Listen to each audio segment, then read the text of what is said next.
नमस्कार, मैं हूं आपके साथ सुभाष पंवार और आप देख रहे हैं अपना मनपसंद YouTube channel India News live Siwani. बात करते हैं सिवानी टॉप 10 न्यूज़ की, यानी कि सिवानी की छोटी बड़ी खबरों की। पहली बड़ी खबर आपको बता दें कि उत्कृष्ट जनगणना कार्य के लिए हिंदी अध्यापिका कमला पायल को किया गया है सम्मानित। शिक्षक समाज की ओर से ये सम्मान उनको दिया गया है।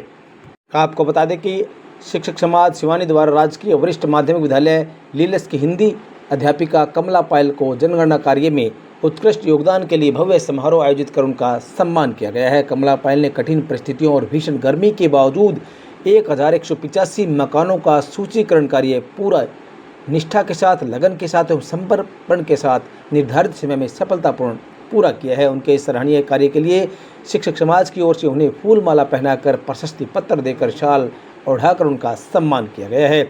कार्यक्रम में वक्ताओं ने कहा कि जनगणना जैसे महत्वपूर्ण राष्ट्रीय कार्य में कमला पायल का योगदान अत्यंत प्रशंसनीय है और उन्होंने घर घर जाकर सटीक एवं विश्वसनीय आंकड़े इकट्ठे करने का काम किया है, जो जनगणना की सफलता में महत्वपूर्ण भूमिका निभाते हैं।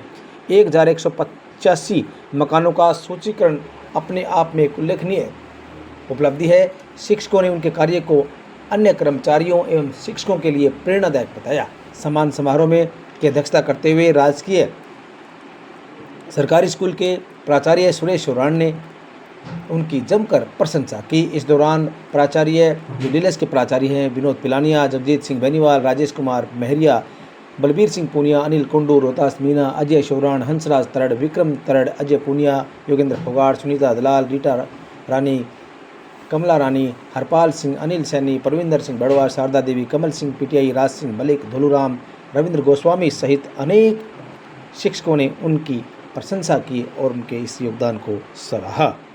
अब बात करते हैं अगली खबर की, जो कि किसानों से जुड़ी हुई है। खेड़ा में 12वें दिन भी किसानों का धरना जारी रहा। बड़े आंदोलन की चेतावनी दी है किसानों ने। कांग्रेस का भी समर्थन किसानों को मिल गया है। खेड़ा में चल रहा किसानों का धरना सोमवार को 12वें दिन भी जारी रहा। धरने की अध्यक्षता संतलाल ने की।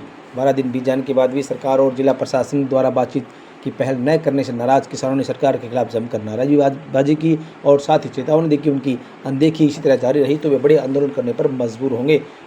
किसान नेता दयानंद पुनिया ने इस मौके पर कहा कि सरकार जानबूझकर किसानों को परेशान कर रही है और उनकी ज़मीन छीनना चाहती है। किसानों के इस धरने को समर्थन देने के लिए कांग्रेस पार्टी के जिला अध्यक्ष अनिरुद्ध चौधरी और कांग्रेस प्रवक्ता नरेंद्र राज गगड़वास भी पहुंचे और उन्होंने किसानों का समर्थन किया और इस मामले को लेकर के जिस प्रकार से किसानों के खेत में बिजली के टावर लगाए जा रहे हैं उसकी आलोचना की और कहा कि किसानों की जो मांग है उसको पूरा करना चाहिए। धरने को संबोधित करते हुए जिला अध्यक्ष अनिरुद्ध चौधरी ने कहा कि भाजपा सरकार किसान विरोधी है और पूंजीपतियों के इशारे पर काम कर रही हैं। उन्होंने भरोसा दिलाया कि कांग्रेस पार्टी ने जो कहा है आज तक उसे पूरा किया है और साथ ही उन्होंने भरोसा दिलाया कि कांग्रेस पार्टी हमेशा किसानों के साथ खड़ी है और इस लड़ाई में भी उनके साथ खड़ी रहेगी। इस दौरान पगड़ी संभाल जट्टा किसान संघर्ष समिति के सचिव संदीप शिवाच, विकास मुंदलिया मजदूर संगठन के नेता कुलदीप बड़वा, सुरेश बड़वा, अखिल भारतीय किसान सभा के नेता दयानंद पुनिया, जमहूरी किसान सभा के प्रदेश अध्यक्ष आज़ाद सिंह बिरान, दिलबाग सिंह चौरान, बलवान बागड़ी जैसे कई नेताओं ने इस धरने प्रदर्शन को संबोधित किया और किसानों का समर्थन किया। बात करते हैं अगली खबर की, जो कि राजकीय कॉलेज से आई है। विश्व तंबाकू निषेध दिवस के ऊपर राजकीय महाविद्यालय में जागरूकता कार्यक्रम का आयोजन किया गया। इस बारे में जानकारी देते हुए कॉलेज के मीडिया प्रभारी महिपाल सिंह ने बताया कि कार्यक्रम का उद्देश्य विद्यार्थियों, शिक्षकों एवं आमजन को तंबाकू सेवन से होने वाले गंभीर स्वास्थ्य दुष्परिणामों के प्रति जागरूक करना था तथा तंबाकू मुक्त समाज के निर्माण के लिए प्रेरित करना था। इस कार्यक्रम में मुख्य अतिथि के रूप में महाविद्यालय के प्राचार्य डॉक्टर भूप सिंह गौड़ ने शिरकत की। वहीं अध्यक्षता की संयोजक डॉक्टर संजय सिंह ने। डॉक्टर गौड़ ने अपने संबोधन में कहा कि तंबाकू आज विश्व भर में लाखों लोगों की मृत्यु का कारण बन चुका है। धूम्रपान व अन्य तंबाकू उत्पादन न केवल कैंसर, हृदय रोग और फेफड़ों की बीमारियों को बढ़ावा देते हैं बल्कि युवाओं के भविष्य को प्रभावित करते हैं। उन्होंने विद्यार्थियों से आह्वान किया कि वे स्वयं तंबाकू से दूर रहे तथा अपने परिवार और समाज को भी इसे बचाएं। इस मौके पर कॉलेज के विद्यार्थियों ने, कॉलेज स्टाफ के सदस्यों ने भी शपथ ग्रहण की। अब बात करें एक और बड़ी खबर की, सिवानी में बढ़ती चोरियों के खिलाफ भड़के किसान, थाना प्रभारी को दी आंदोलन की चेतावनी। आपको बता दें कि अखिल भारतीय किसान सभा और जमहूरी किसान सभा के नेता आज सिवानी पुलिस थाना पहुंचे और वहां पर थाना प्रभारी से मिले। साथ ही उन्होंने किसान नेताओं ने कहा कि इलाके में लगातार बढ़ रही चोरियों की वारदातों से नाराज किसान एक प्रतिनिधिमंडल ने थाना प्रभारी से मुलाकात की। किसानों ने आरोप लगाया कि पुलिस की नाकामी के कारण चोरों के हौसले बुलंद है। घरों में गहने नकदी की चोरी के बाद अब चोर खेतों में ट्यूबवेलों की बिजली के तारों का निशाना बना रहे हैं और चोरी कर रहे हैं।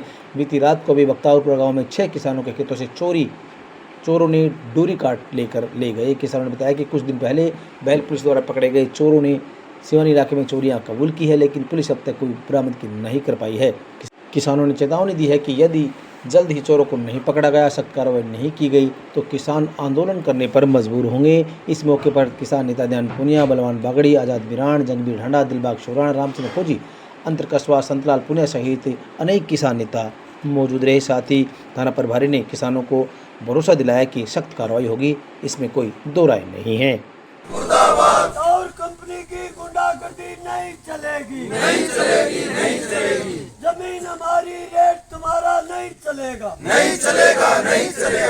अब बात करते हैं एक और बड़ी खबर की। सिवानी एसडीएम कार्यालय पर मजदूरों की महापंचायत हुई। सरकार की शव यात्रा निकाली गई।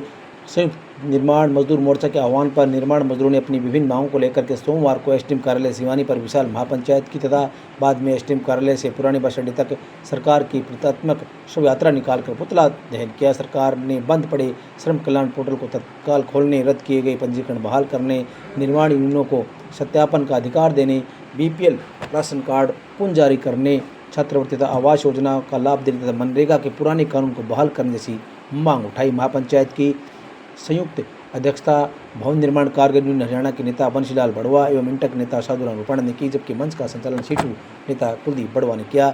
इस मौके पर सैकड़ों किसान मजदूर मौजूद रहे। ये थी शिवानी की छोटी बड़ी खबरें। आप देखते रहिए अपना मनपसंद YouTube channel India news live Shivani और मुझे दीजिए इजाज़त। नमस्कार।